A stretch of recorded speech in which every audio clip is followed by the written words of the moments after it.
आजकल सब ट्वीट करते हैं, बस ट्वीट करेंगे, इससे ज़्यादा कुछ नहीं करेंगे, समाज के लिए कोई काम नहीं करेंगे। हाँ, लेकिन जब मेवा खाने की बारी आएगी, उस व्यक्ति का भी वो पाँव पकड़ सकते हैं जिस व्यक्ति पे वो यह इल्ज़ाम लगा रहे थे कि स्वर्गीय रामविलास पासवान जी का उन्होंने अपमान किया है। कि किसी को वोट डालना है, किसी को वोट डालने के लिए उसको अपना जाति बताने की क्या ज़रूरत है? तो भैया देखिए, भैया तो पहले कह चुके हैं कि भाई दलित लोगों को आरक्षण छोड़ देना चाहिए। तो उनको क्या मतलब बनता है, उनको क्या फर्क पड़ता है कि भाई किसी को वोट डालने के लिए मिले ना मिले? बाय चांस वो अपना डॉक्यूमेंट, अपना दस्तावेज जमा नहीं कर पाते हैं, तो क्या आप उन्हें अपना बिहार का नागरिक नहीं मानेंगे? सुप्रीम कोर्ट ने फैसला लिया कि भाई आधार कार्ड को, राशन कार्ड को और वोटर आईडी जो है पुराना वाला, उसको आखिर क्यों आप लोग शामिल नहीं कर रहे हैं अपने दस्तावेजों में। हमारे साथ प्रिंस राज पासवान जी हैं। प्रिंस जी, आप लोग सड़क पर उतरे, सड़क पर उतरकर यही मांग कर रहे थे कि भाई इलेक्शन कमीशन को ये करना चाहिए कि भाई आधार कार्ड जिसको आप आधार मानते हैं, आज उसको आप हटा दिए, मगर आज ये फैसला आ गया, आप लोगों की जीत हुई है। कैसे नहीं, देखते बिल्कुल ये हमारी जीत नहीं, ये पूरी जनता की जीत है, बिहार की जनता की जीत है। जिस तरीके से तानाशाही रवैया डबल इंजन की सरकार और इलेक्शन कमीशन का रहा, और इस तरीके से जब जब न्यायपालिका ने इस पे जब दखल दिया और उसके सवाल जब पूछे, यही सवाल तो हम लोग भी पूछ रहे थे, यही सवाल तो बिहार की जनता भी पूछ रही थी। और ये अब हम उनके इस सवालों का, इस फैसले का हम स्वागत करते हैं जिस तरीके से उन्होंने किया है। और हमें पूर्ण विश्वास है जब कोर्ट ने इसमें इंटरफेरेंस किया है तो इसमें कुछ ना कुछ अच्छा परिणाम निकलेगा। जो सवाल आप लोग के मन में था वो आज सुप्रीम कोर्ट ने भी पूछा कि आखिर इसको करने का मकसद जो है वो क्या है। आप क्या महसूस कर रहे हैं कि जो मकसद इनका था वो मकसद अभी अरे, मकसद तो इनका बस ये रहा, किस तरीके से जो इनके वोटर, इनके सपोर्टर हैं, वो वोट ना डाल पाए, इनका मकसद ही यही है। जिस तरीके से कोर्ट ने इनसे सवाल पूछा कि यही समय ही क्यों, अभी ही क्यों, इतना कम समय क्यों, या इनसे पूछा कि भाई आधार कार्ड और राशन कार्ड ये सब कहाँ चले गए, फिर ये सब क्यों नहीं आप इसको वैलिड मांग रहे हैं, और कि भाई आप कौन होते हैं ये पूछने वाले कि भाई आप, ये हमारी नागरिकता क्या है, नहीं है। हमारा एक और सवाल है कि किसी को वोट डालना है, किसी को वोट डालने के लिए उसको अपना जाति बताने की क्या जरूरत है? ये बहुत बड़ा मुद्दा है। ये जाति प्रमाण पत्र मांगना कि भाई आप जो है अपना जाति प्रमाण पत्र दीजिए तभी हम आपको वोट डालने देंगे, ये कौन सा तरीका है? आप वोट डालने के लिए 18 वर्ष के होने चाहिए, जन्म पत्र आपके पास होना चाहिए, स्थानीय निवासी है उसका पत्र आपके पास होना चाहिए, बस ये 3 चीज। जाति है कौन सी आपकी, आपका मैट्रिक कब पास किया, कहाँ से पास किया, ये सब।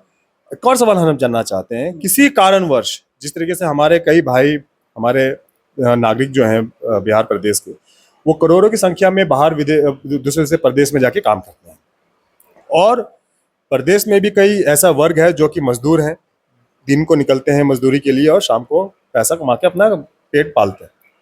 तो कुछ वर्ग ऐसे हैं जो किसी किसी बाय चांस वो अपना डॉक्यूमेंट, अपना दस्तावेज जमा नहीं कर पाते हैं, तो क्या आप उन्हें अपना बिहार का नागरिक नहीं मानेंगे? तो कहाँ भेजेंगे? अगर वो अपना दस्तावेज जमा करके ये साबित नहीं कर पाए कि वो यहाँ के नागरिक हैं, तो उसको कौन से देश भेजेंगे आप? 2024 में तो आप आधार कार्ड के ऊपर आप वोट ले रहे थे। आप जब, आपको अपनी सत्ता पे जब खतरा मंडरा रहा है, तो आप इस तरीके से निर्णय लेके आप ये सुनिश्चित करना चाहते हैं कि किस तरीके से सबका वोट चोरी किया जाए, वोट बंदी किया जाए, ताकि जो आपके वोटर सपोर्टर नहीं है उनको बूथ तक पहुंचने का मौका ही ना मिले। चिराग पासवान आपके बड़े भाई जो हैं वो कह रहे थे कि आप लोग जो विपक्ष में थे वो बार बार मांग करते थे समीक्षा करने की, और अब समीक्षा होती है तो प्रिंस राज जो है वो सड़क पर आ जाते हैं, तेजस्वी यादव सड़क पर आ जाते हैं। समीक्षा चाहते थे, समाधान हो रहा है, मगर आप लोग चाहते नहीं है इसको। देखिए, अब भैया क्या बोल रहे हैं, नहीं बोल रहे हैं, इस फैसले से सबसे ज्यादा हमारे समाज प्रभावित होगा, दलित समाज प्रभावित होगा, पिछड़ा समाज प्रभावित होगा, गरीब लोग प्रभावित होंगे इस चीज से। ये वो सभी लोग प्रभावित होंगे जिनका कोई रहन सहन का ठिकाना नहीं है, जो मजदूरी करते हैं, कम पैसा कमाते हैं, गरीब लोग हैं, वो लोग प्रभावित होंगे। ये बात रही बात भैया की, भैया देखिए, भैया तो पहले कह चुके हैं कि भाई दलित लोगों को आरक्षण छोड़ देना चाहिए। तो उनको क्या मतलब बनता है, उनको क्या फर्क पड़ता है कि भाई किसी को वोट डालने के लिए मिले ना मिले? वो मेवा खा रहे हैं, सरकार में वो बैठे हुए हैं, वो मंत्री हैं, उनको कोई उन्होंने खुद ही बयान दिया है कि भाई क्योंकि वो मंत्री हैं, सरकार का हिस्सा है, तो जो जनता के मुद्दे हैं उसको लेके वो सड़क पे नहीं उतरेंगे। उन्होंने तो खुद ही कह दिया। तो इससे बड़ी शर्मनाक बात क्या हो सकती है? तो वो तो सवाल उठाते भी हैं। चिराग पासवान ने अभी कहा कि क्राइम बढ़ रहे हैं। बड़े उन्होंने कहा, प्रदेश के लिए सवाल उठाया कि क्राइम बढ़ रहा है, तो इसी प्रदेश के कोटे से वो मंत्री हैं, वो क्या कर रहे हैं? एक जमाना था, हमारे हमारे नेता, हमारे भगवान, हमारे बड़े पापा स्वर्गीय रामविलास पासवान जी, जब जनता के ऊपर आपत्ति आई तो उन्होंने सरकार गिरा दिया था। एक वोट से सरकार गिर गई थी, वो एक जमाना था।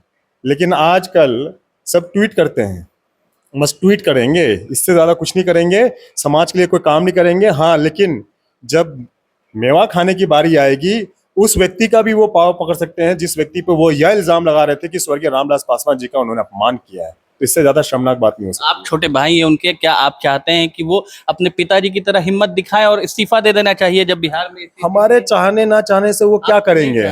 हमारे ना चाहने से उनको क्या फर्क पड़ता है? बिहार की जनता के चाहने ना चाहने से उनको कोई फर्क नहीं पड़ता है। यह जो निर्णय इलेक्शन कमीशन के द्वारा लिया गया, यह एक असंवैधानिक यह निर्णय लिया गया, और कोर्ट ने जिस तरह से हस्तक्षेप किया है, हम स्वागत करते हैं और हम धन्यवाद देते हैं कि जहां पे डबल इंजन की सरकार जनता के हित की बात नहीं करती है, उनके हित के लिए नहीं सोचती है, उसके लिए नहीं सोचती है, इसी वजह से कोर्ट को इसमें हस्तक्षेप करना पड़ रहा है। हम कोर्ट का तहे दिल से धन्यवाद देते हैं। आखिरी सवाल, लगातार चिराग जो है वो समागम कर रहे हैं, अब मुंगेर जाने की तैयारी हो रही है, कैसे देख रहे हैं? अब हमें नहीं पता वो क्या कर रहे हैं, नहीं कर रहे हैं। मंत्री बने हैं, उनको काम करना चाहिए। अब वो क्या करते हैं ये तो वही बता सकते हैं, क्या नहीं करते हैं। बिहार बदहाल है, बिहार में गुंडागर्दी बढ़ी पड़ी है, बिहार में दिन दहाड़े हत्या हो रही है। कल हम लोग नालंदा गए और नालंदा जाके जिस तरीके से एक 14-16 वर्षीय लड़के की, हिमांशु, और 20 वर्षीय अन्नू लड़की, दोनों पासवान समाज से, जिस तरीके से एक छोटी सी घटना पे हम कहा सुनी वाली बात पे लेके गोली उन्हें मार दिया गया। नालंदा जो अपने मुख्यमंत्री का जिला, गृह जिला है, जब ऐसे उनके गृह जिला में जब अपराधी बेखौफ अपराध करने से नहीं डरते हैं, किसी को गोली मार देने से नहीं डरते हैं, और ये कहते हैं कि तुम नीचे जात के हो, तुम दलित हो, हम मारेंगे, तो ये इससे ज्यादा शर्मनाक की बात नहीं हो सकती है। हम वही हमने कहा ना, वो ट्विटर नेता बन के बैठे हुए हैं, इससे ज्यादा शर्मनाक बात नहीं हो सकती है। देखिए, उन्हें फर्क नहीं पड़ता है, उनका मानना है दलितों को आरक्षण छोड़ना चाहिए, उनका फर्क नहीं पड़ता है। ठीक, हमारे साथ प्रिंस राज पासवान थे। साफ तौर पर कहा है कि इलेक्शन कमीशन पर जो सुप्रीम कोर्ट ने सवाल उठाए वो जायज थे, यही हमारी मांग थी, और चिराग पासवान को फर्क नहीं पड़ता है। जो बात वो कहते हैं वो खुद ही समझते होंगे, सिर्फ ट्वीट करते हैं, धरातल पर नहीं दिखते हैं।